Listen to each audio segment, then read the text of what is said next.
Hi, everybody, and welcome back to the Las Vegas Raiders Insider Podcast. I am your host, Hondo Carpenter, your Sports Illustrated beat writer covering the Las Vegas Raiders.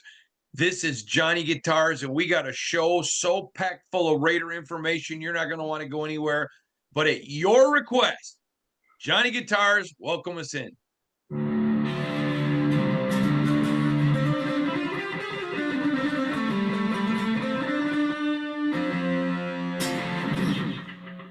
All right, now we're ready. All right, now we're ready to get going. Johnny, as you know, I'm coming from the NFL owners meetings. And by the way, let me just tell everybody, if you did not watch the video of Antonio Pierce at the owners meetings, it was about 35 minutes. And he was phenomenal. I thought he was the most real. I thought he was by far, his answers were the most in-depth. It was a great week for Raider coverage. Thank you, everybody. Keep following me on IG, which is at Hondo SR and X, formerly known as Twitter, when you go to at Hondo Carpenter and catch all our articles at si.com/NFL/Raiders. Johnny, first of all, did you see the Antonio Pierce and what did you think? Because you know it is difficult to get coaches to just unbutton the top button and just relax. And he is so relaxed. It's very refreshing. Yeah, a couple things stand out to me. Again, I rack my brain. This is a guy that played for Tom Coughlin. It's so far from where we would maybe see Tom Coughlin in his heyday doing his thing with the media. So that stands out. And the other thing that stands out is I think this is who Antonio Pierce is. And I think he's taken the advice from the guys that he's worked under, some guys that are on his staff that have said, you're going to do this. You may only get one shot at it. Do it your way. Do not repeat some of the mistakes that some of us have made in the past. That stands out to me. And also, like so many folks, I take a huge amount I put a big amount of value in what he said about being the guardian of the culture of the Raiders, about trying to build a culture, about checking receipts and resumes of who comes in that building.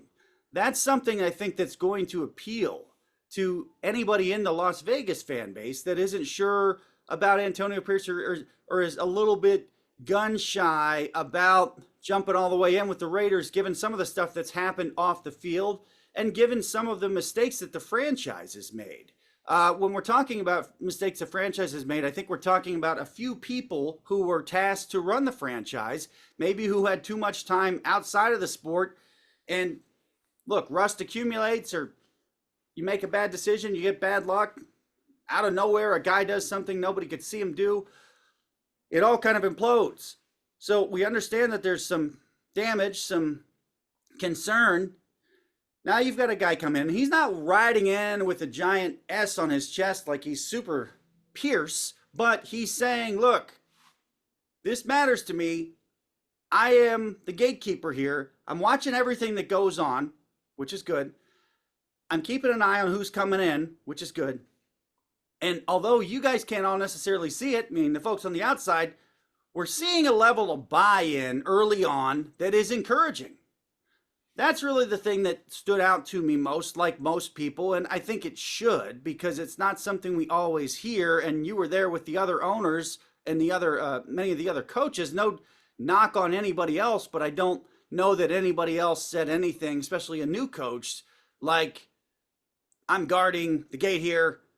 Our culture matters. I realize that I'm going to be the one in charge of keeping an eye on it. I don't remember hearing anything quite like that.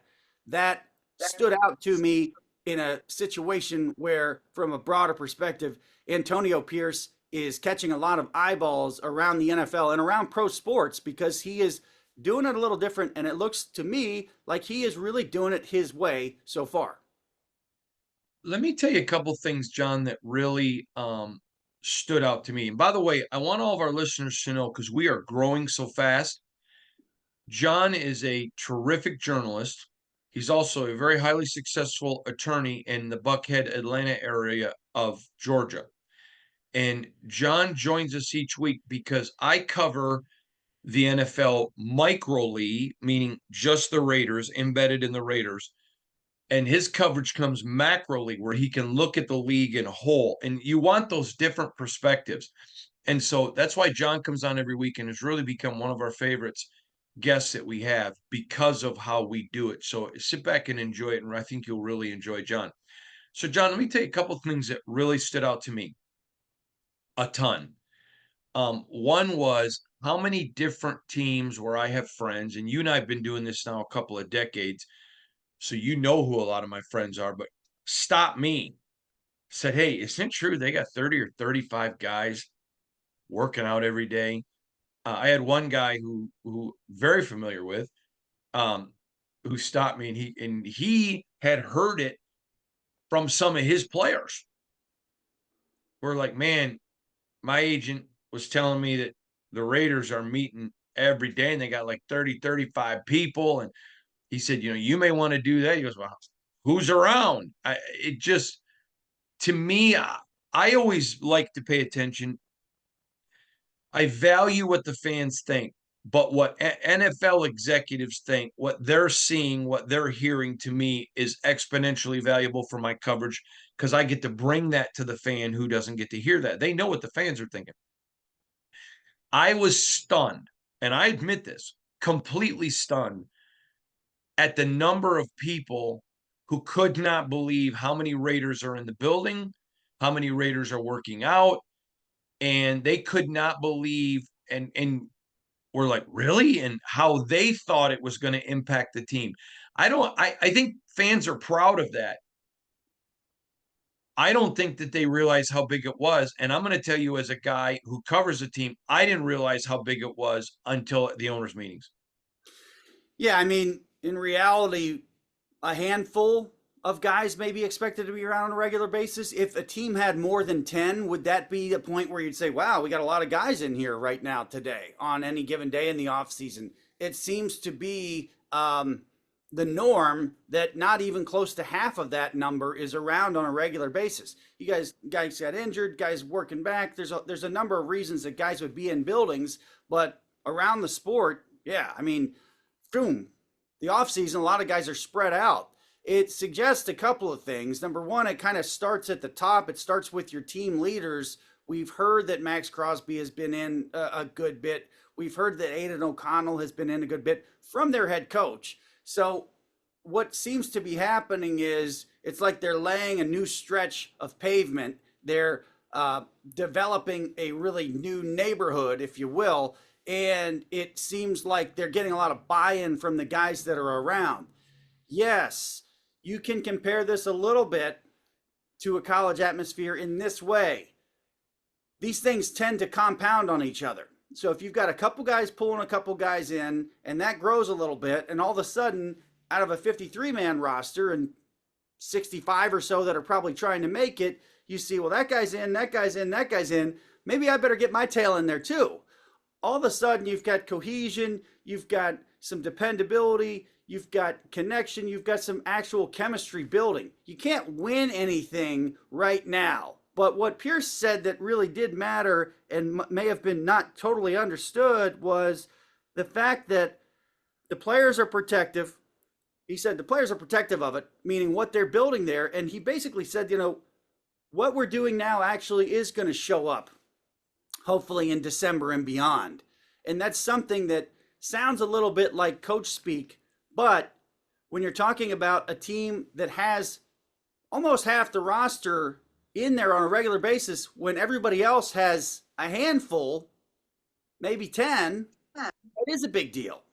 How big of a deal? We'll find out later in the year, but that is not normal. If you're talking about trends, that's a really good trend for any team. I'm going to tell you what, in my opinion, galvanized how big this was. So yesterday morning, I did my podcast really super early, and I was waiting for a guy to call me who'd just been working his tail off. And obviously, I'm not priority, and nor should I be. I'm not pretending I should. But he called me, and I said to him, can you explain? So many people have made a big deal about the Raiders in the locker room. And I said, I know it's important, but they've made a monster deal of this. What am I missing? And he told me this. I wrote, I've got my phone right here. I'm going to read it to you. You can't win Super Bowls in March. It ain't going to happen, but you can lose them. And I will tell you this, you ain't losing them with 30 of your guys in the place working out. To me, I don't think, no matter how much you talk about this, that's going to get enough publicity. John, that's pretty big. It is. It sends me back to memories of other professional sports, of being around teams literally the day after they lost in the playoffs, and seeing them scatter, seeing them show up at the golf course, which is fine. But um, the point is scattering the day after and not coming back until they had to be there. It's hard to put a value on intangibles, but one of the biggest challenges of pro sports is getting everybody to buy in. Josh Jacobs made a business decision. We all understand that he's free to do whatever he wants, just like all the other free agents in the NFL. But for players that are always going with a business decision first, and I'm not picking on him, but by default, if you're always interested in the business part first, it's real tough to get a buy-in. I give you another great example. Bill Dorn from Major League. If you go back and remember the Major League, the shortstop who had the fancy house and the big stock portfolio, all he was interested in was how much money he was going to get, not how he could help that Indians team win to take things off, as we all know, in that great movie Major League.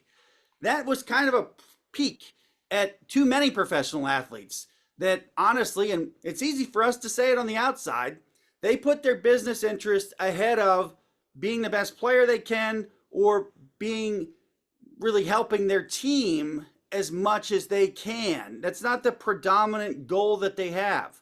It's no criticism, it's just an evaluation. We see it in pro golf, individual sports, we see it on a baseball field, we see it around most pro team sports. There is a predominant business interest.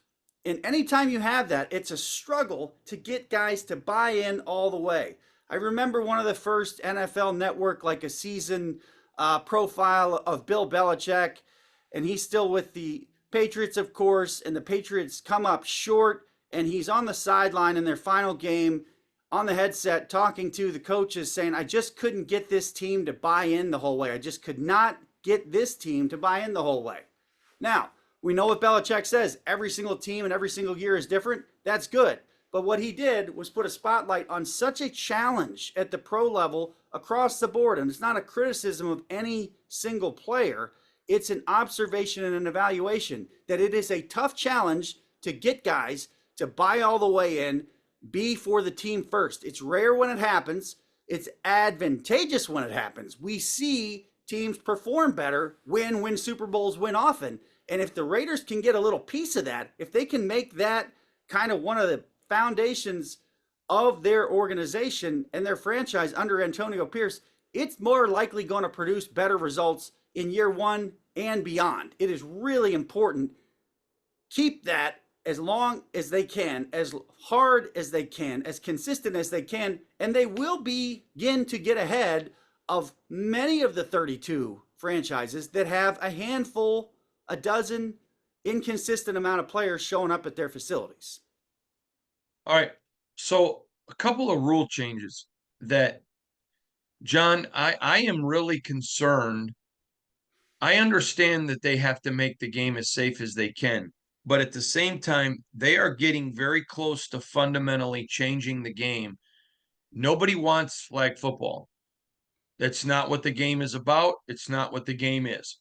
And I mean, I look at UFC, that has changed since it first started when it was the Wild Wild West. It still, though, is incredibly popular because it keeps the physical element that makes it great. I'm not saying the NFL with this decision has ruined the game, but I think they are now getting close to they're touching with so much minutia. So, for example, the hip drop tackle is not something that's used a lot, and it does create a lot of injury. Okay, I'm in agreement.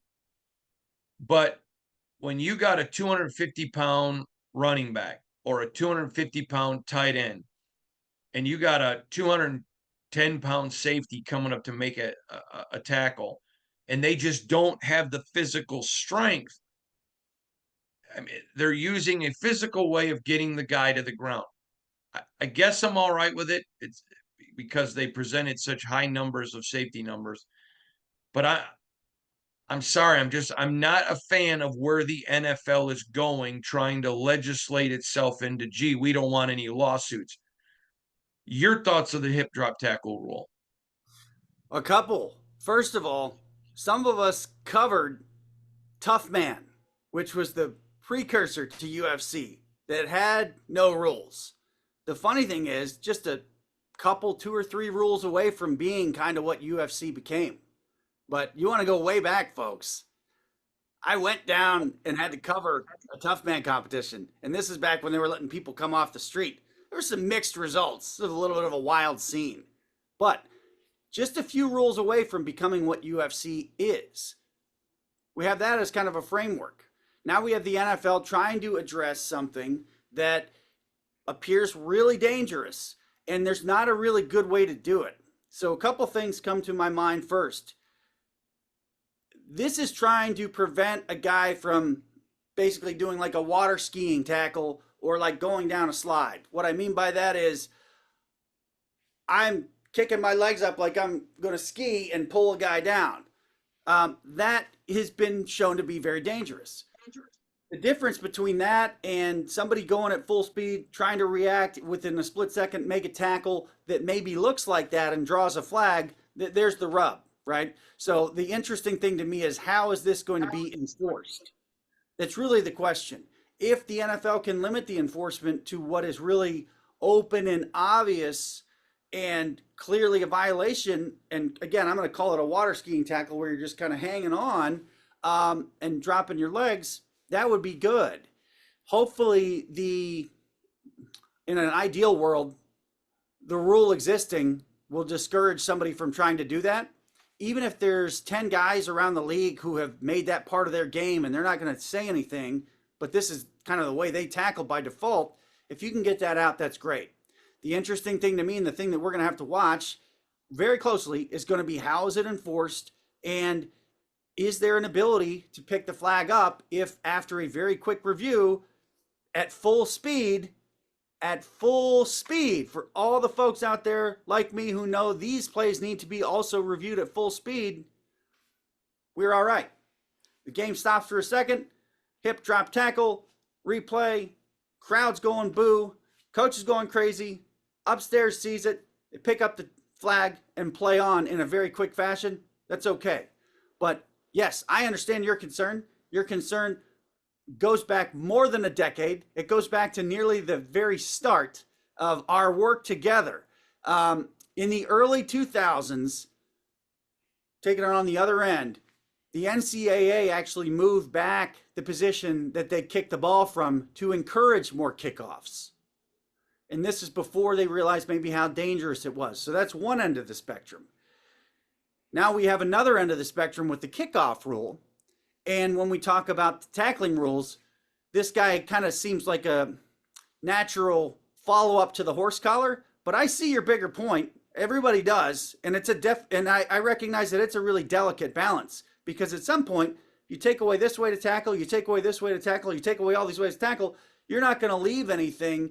And we've seen some of the results be unfortunate where guys' legs get taken out. And there seems to be a very clear voice from the players, and maybe it gets louder later in the decade, that they don't want that. I had one player text me and say, "What the hell? All the rules are about us. What about quarterbacks who slide all the time and then decide to run? But if we hit them when they're running and treat them like a running back, I mean, there is a groundswell of anger among defensive players that keep saying pretty soon we're going to get to 69, 67 games, and we're eliminating us. We're eliminating one half of the field, and there's not going to be a defense, and then we're not going to have jobs, and we're not going to make money the way that we make money. I think it's a valid point. It is. It is. And enforcement, I think, is a big key to it. Organization, and hopefully we can get the NFLPA to get right on this bandwagon, expand the competition committee to include a couple of people that's all they do. Those are the people that have to be leading this. They will have input from the players, they will have input from the owners, input from the professionals in the league. The competition committee is full of too many people that have too many other things to do. So we're seeing a little bit of a sluggish move here as far as getting things progressed. We want graduated penalties. We want smarter replay. We want replay done in real time. Some of this stuff is trickling in, but it's not coming in quite quick enough. This, though, might be the rule change to inspire players to say, listen, let's stop everything else we're talking about here for a second. Let's make sure we have some input and we protect the actual sport itself so it doesn't really turn into a totally different sport. If it does that, then you actually have a threat of some popularity decline. Nobody wants to see basketball on grass. We don't want to see arena football. We want to see a relatively equal balance between the value of offense and defense. We want to see special teams matter. We don't want to see the game become practically like, what's the starting pitcher going to do today? If we keep on changing the rules, we keep elevating the importance of the quarterback. Nobody really wants that on a broad scale. There's some things that the sport needs to do, including the players. They're being asked to do more than they should because this is the kind of stuff coming. And we've seen a pretty mixed reaction, but a lot of them appear, and some of the ex-players, as we know, rather alarmed by this. John, I think we did an excellent job previewing the owners' meetings. And I want to go back and talk about some things that we talked about, how they came off at the owner meetings. Let's tie the bow tie real nice before we move on. First one, we talked about a Christmas game on Wednesday. And all of a sudden now that was getting a little bit of talk. Let's talk about that.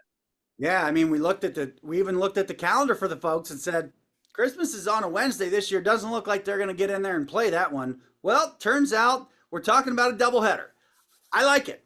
So let's talk about this doubleheader. I hope it's placed at something like a 2 o'clock or 3 o'clock Eastern kickoff for the first game, and then take the second game later. It may be later in the day, which is understandable. Obviously, nobody really wants it too early, especially when you're talking about a nationwide game. But I do think this is exciting.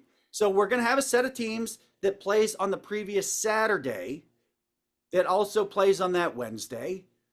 The great thing is this is not compulsory. You don't have to watch if you don't want to. The other great thing is 30, 50 We're all million. going to watch. Yeah, 30 or 50 million people are going to be like, let's go. I don't care if it's even the Jets. I'm going to have the thing on. We got plenty of screens. We got plenty of holiday cheer. Gives us something to keep an eye on. I like it. Can't say anything, but I love it. But yeah, this is great. If you're playing on a Wednesday, you can play any day. John, I have to tell you, I had more people stop me at the owners' meetings saying how funny and cool they thought it was that I'm hammering Chiefs, Raiders, the opening Thursday night at Arrowhead. They all said that would be, and these are people who have no interest in either team, just they happen to be friends of ours. That would be so good. And again, I like Jets. I'm Jets. Keep saying Jets. I like Chiefs, Raiders on Christmas. Have the first game of the year on Thursday night. Then come back on Christmas Day at Allegiant Stadium at the Death Star. Johnny, it's too good to be true, isn't it? Yeah, I mean, that would elevate quite a bit. That first game of the year, if it is Raiders Chiefs, it's really going to put a mark on the start of the season. Again, just like the Lions did last year. That would be fantastic. You would top it off beyond belief with another holiday game. That would be asking a lot, but you've got Kansas City involved, which is obviously the biggest dog on the track, so maybe it's possible.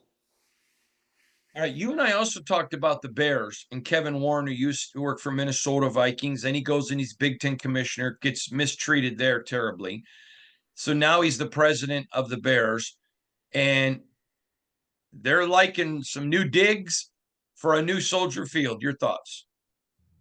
Warren seems to be moving the pieces here, and there's pieces moving behind the scenes. One thing Hondo mentioned a handful of weeks back was, there may be an option in Indiana. We don't know how that tied in behind the scenes. But now you've got a vision and somebody that knows how to move the pieces in Chicago. A lakefront stadium for the Bears is the future. The plan will be to put a shovel in the ground on the lakefront, Warren said. This is fantastic. They're talking about a fixed roof stadium in Chicago to bring events from around the world. Fixed roof, all the Raider fans kind of know what that looks like. That roof that is in Allegiant Stadium is pretty much the standard now. The mistakes made in Atlanta have not been repeated. They won't be repeated. So roofs in Nashville, roofs in Chicago, we kind of know what they're going to look like. This is a great move for the Bears. And here is a great advantage that Warren has that very, very few have. Think of it like building a house. How many people get a chance to build a house? They build a new house, they get up, they move in, and literally the first thing they want to do is like build a house again. Take all the knowledge that they just got from that process, apply it, and do it over again. Well, Kevin Warren can kind of do that here. They built a very fine building in Minnesota. I'm sure it's not exactly perfect, and Warren was a huge part of that. So he kind of knows what's going into that. He probably has an idea of a thing or two that they would do differently this time, and here they go. We've been talking about it. It's a big deal. It's a huge deal for the Chicago Bears and for that city. They look like they're making progress on a killer lakefront dome stadium with a whole lot of glass. Exciting and a very big piece of progress for Kevin Warren. So I've been talking a lot about the Raiders culture, and we talked about it heading into the owners' meetings, and we touched on it earlier in this broadcast, but I want to tie that bow tie up. I think the Raider culture really came to the forefront. That's the main takeaway I think that people got from sitting down with Antonio Pierce. And again, micro level, Hondo's in there every day, focused on it every day from literally right there inside. Everybody else at that owners meeting, they really weren't. There's 31 other teams. Do some math. You're talking about 300, 200 different people from media covering the sport, covering the teams. Their takeaway was, okay, it looks like they've got something different developing there in Las Vegas. Let's see how that stew cooks. That is really the main takeaway, is that this is a different Raider culture than we've seen in Las Vegas. And there feels, the impression from the outside is they have something going there. They've got a cohesion and a chemistry building that is not like something we've seen from a franchise that's hopped around and had some real missteps recently and had some real high peaks in the relatively distant past. I have a friend who works for the league, and a very good friend, and he told me one day something that really got my attention. He said, D'Amico Ryans is a great guy, but not an over-the-top personality. It's just not really him. Mike Tomlin, wonderful guy, a very strong personality, but not over the top. When you talk with him privately, yes, but you know what I mean? When I say over the top, I don't mean that as a negative either, just a larger than life personality. Vrabel, tough, kind of quiet. Again, they fit a mold. He said Antonio Pierce fits no mold, none at all. And he said, that's good for him. And he goes, a lot of guys are going to be watching, because a lot of guys get these jobs and then think, okay, I have to act like a head coach. And Antonio Pierce's approach is, the way I acted is who I am. I'm hired to be fired. And when I'm fired, I'm only going to have to live with me. I'm sticking with who I am. I'm telling you, he has the league's attention. And if this works, I think it's going to bring on a new era of coaches that say, all right, now Mike McDaniels, and you wouldn't normally think of Mike McDaniels and Antonio Pierce in the same breath. But my buddy at the league said, we got two coaches right now that are different, that are completely different, and they're not acting like head coaches. And he goes, there's a lot of people watching. I thought that was a brilliant analysis comparing Pierce to McDaniels, because they're two completely polar opposites. McDaniels is a very tiny human, doesn't even look like he belongs anywhere outside of the salary cap offices when it comes to the NFL, and he's a head coach. I think they're two different guys, but I like the way that. What do you think of that analysis? Yeah, those really are the two that stand out. McDaniel has a pretty incredible story, a pretty incredible personal story, and some of it, a lot of some really important stuff took place just a couple miles from where I'm sitting right now. So he's got a very different perspective on what he's doing, how he's doing it, and really his life in a bigger picture. And the way that's translated is he got this unique opportunity in a questionably stable, unstable franchise, and he's basically going with, this is me. I'm going to bring the little walkie-talkie out on the field. We're going to do things a different way. My players are going to call me Mike. I never played, but I've earned my stripes. I've got high football knowledge and IQ, and I've got some innovations here that work pretty well. And obviously, I know how to put some pieces in the right place to score some points. So that is really far from my way or the highway. I don't want to pick on Mike Zimmer, but what happened to Mike Zimmer in Minnesota, for God's sake? That maybe is the other end. Now you got Antonio Pierce, as a recent player who I really think has taken the advice of the coaches that told him, look, you may only get one shot at this. Do it your way, be you, trust your instincts, and develop good instincts. And ride with guys that want to ride with you. He puts a high emphasis on, is this assistant coach going to be working to serve the best interests of the franchise and team? Or is he going to be always looking the other way and trying to find a better spot and trying to find a way to elevate himself? Very important. These are unique. And if this works, yes, this will usher in another new wave. I love Mike Tomlin. I always have. I'm sure there's more that he's not given us in public. He knows what he's doing. It works for him. We've seen a little peek of him like off the field in some of the documentary specials. It's pretty funny to see. It's funny to see the one where he's talking about how when the off season gets too far in the off season, his wife's like, you got to go back to work because you're starting to mess around with my house too much. Antonio Pierce is showing us a lot more on the outside, if you will, but I'm sure there's a whole lot more, and there's plenty that he's going to keep behind. This is an attractive thing for a lot of players. Keep in mind, though, what Braylon Edwards said about a player's coach and what that actually is, what he said on this show. I have a feeling we're going to come back to that in years to come. It is different. 100% agree. All right. You and I touched on this. And at the NFL owners meetings, he wasn't there, but Dion just went straight Dion. What are your thoughts? Is Dion Sanders tampering? And tell everyone why. Dion goes on a podcast talking about his two expected high draft picks. He thinks the two kids from Colorado, Hunter and Sanders, are going to be taken in the top 4. He says, I know where I want them to go. So it's certain cities. It ain't going to happen. It's going to be an Eli. Now, what he's talking about there is Eli Manning being drafted by the Chargers and forcing a trade. Again, the Chargers, a disorganized, not terribly successful franchise on a regular basis. What Sanders is saying here is kind of the opposite of what Mike Tomlin might do. He's kind of laying it all out there that we're going to force hands here.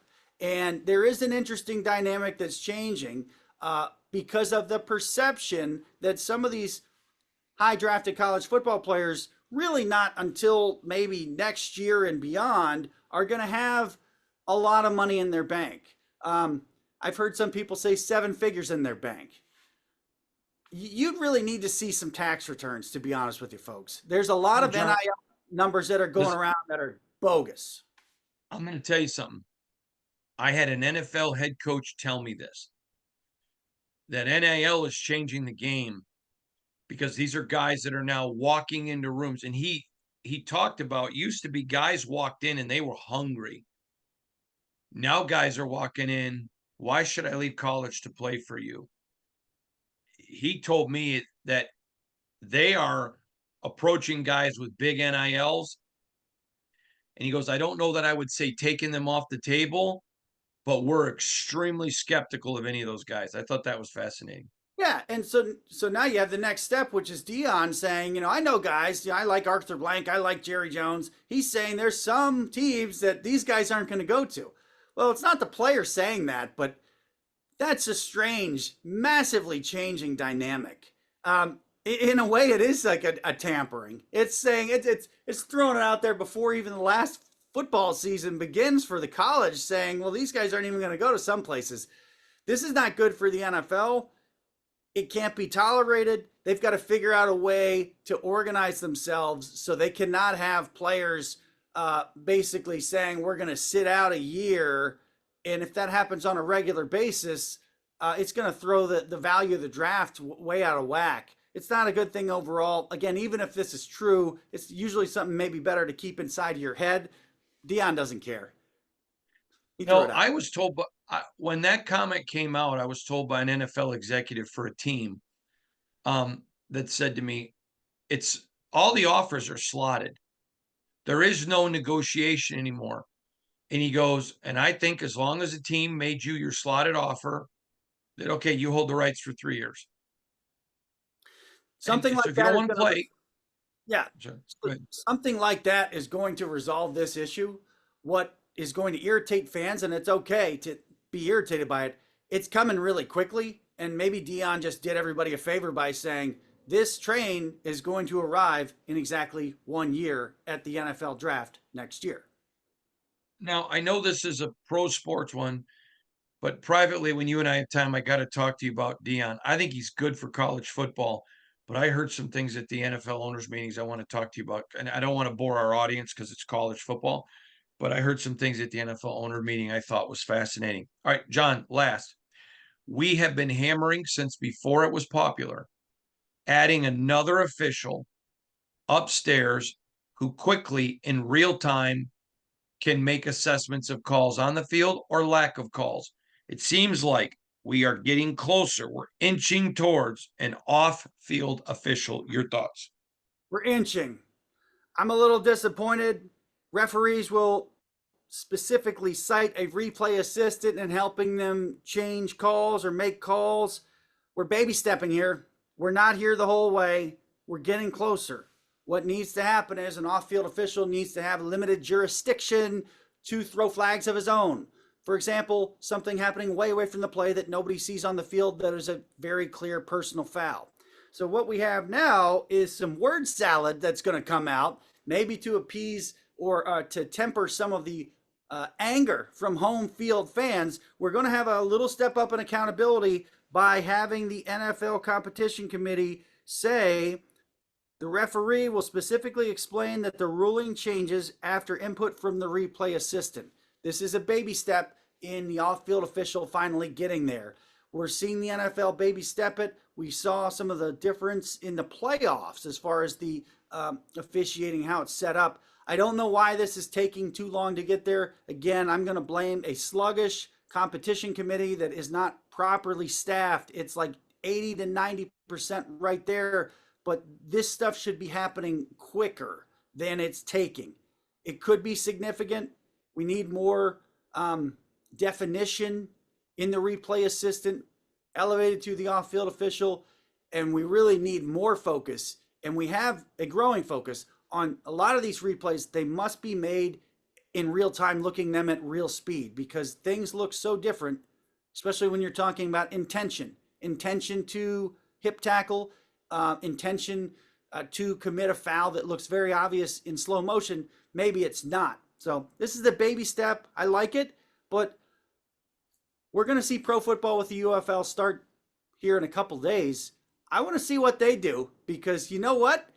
That's telling us the future. As we see with the kickoff change, so shall we see in the future. And Hondo, you better hold on to your seat, folks. Last I looked, the UFL actually defined what is a catch. Woo. What is a catch? All right, John, tell everybody real quick where to find you on X. At JP Spartan is the place on experience. All right, so go there when you go to X, formerly known as Twitter. I'm at Hondo Carpenter when you go to X, formerly known as Twitter, or on IG, it is Hondo SR. So from both of us, man, A lot of Raider talk, a lot of NFL talk. Hope you appreciated that. Way to wrap it up good today, John. From all of us to all of you. Thanks, everybody. Have a great day.